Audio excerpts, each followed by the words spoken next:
съм впечатлена. Останах самата по последния час, вместо да седя и да креща по разни дечици да спрем, което не се е случвало отдавна. И толкова много ми харесва. Тук са някакви богаташки апартаменти, къщи. Хората са съвсем различни. Такива разговори за възрастни слушах днеска. Нека да влезем през главния вход. Такива разговори слушах днеска.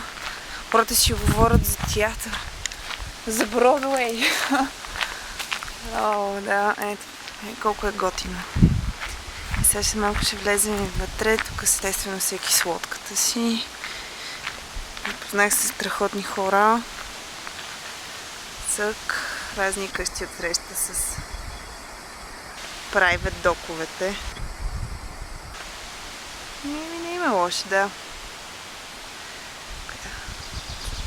Цък. Найс.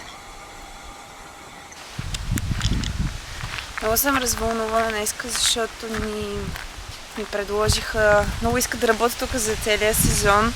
Много ми хареса как си върша работата. За разлика от американката, естествено, чиста. И мен много ми харесва, защото я вижте за какво става въпрос. Клубхаус.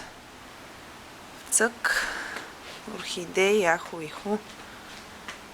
Плазмата, как? Те веднага... Ела да гледаш телевизия, това. Толкова са мили всички. То как няма са мили? Те супер богати. Изобщо нямат никакви грижи. Повечето са разни стари хора.